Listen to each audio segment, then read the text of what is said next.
Welcome back. We continue our coverage now of a farewell to a fallen hero. People are gathering to remember Lebanon City Police Lieutenant William Lebo. He was killed in the line of duty last week. A celebration of life service begins in about a half an hour at Giant Center in Hershey. That is where we find our Janelle Knight. She is there live with the very latest. And Janelle, we understand that the procession from the funeral home in Lebanon did arrive there at Giant Center. Good morning, Allie and James. Yes, the procession arrived maybe about 20 minutes ago, and it really was a sight to see. Very emotional. Take a look at this video. You can see the hearse arriving, being led by Lebanon City Police Department. Inside the hearse, of course, is the body of Lieutenant Lebo, who dedicated 40 years of his life to the police department and who was killed in the line of duty last week. Now, in the law enforcement community, it really is a family. When someone loses their life, the police departments come together, rally together to support the department and also the family. And that's exactly what happened here today. Police departments from all across the state are here to show their support and to remember Lieutenant Lebo. Now, he served, again, for 40 years in the Lebanon City Police Department. He was promoted to sergeant and then later lieutenant, where he spent 10 years in charge of the patrol unit. We spoke to a number of people who knew him, and they described him as being quiet but really dedicated, and he hardly ever took a sick day. He was 64 years old when he died.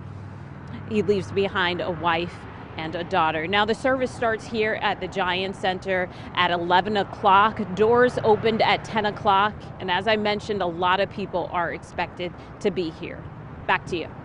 Absolutely. Janelle Knight live for us there in Hershey. Thank you so much for that. Well, nothing hits the law enforcement community harder than losing a fellow officer in the line of duty. We are joined now by Detective James Glucksman, president of the Greater Harrisburg Fraternal Order of Police Lodge 78. Thank you for being with us this morning. Good morning. So this is not surprising to you to see this overwhelming display of support for Lieutenant Lebo this morning? Not at all. Whenever we lose a fellow member of law enforcement, it touches us all. We all want to pay tribute, honor the ultimate sacrifice he made. It's unlike anything else in any other profession. Yeah. And can you just talk a little bit about, he was a lieutenant in Lebanon, but this touches the hearts of so many police officers all over. It does.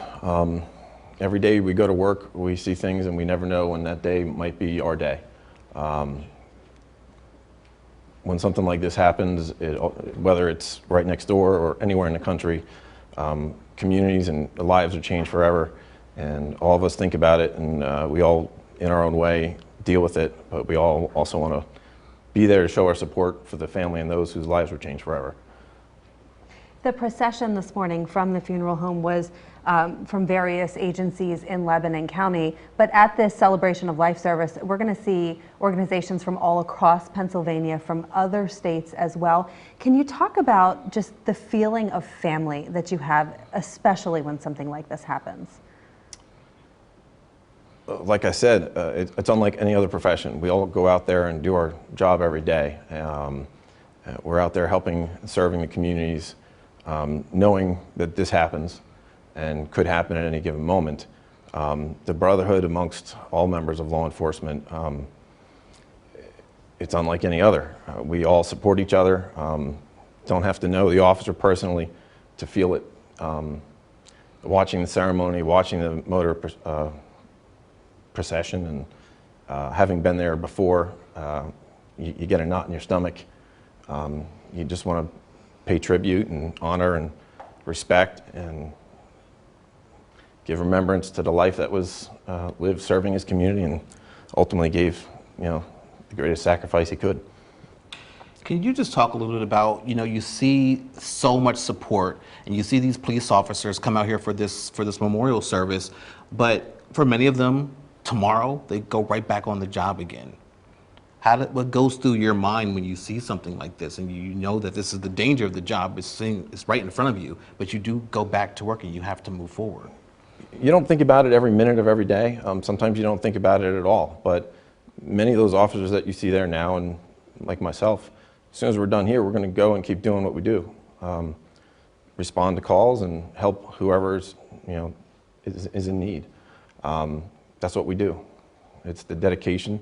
It's the profession that we all chose. And that is the bond.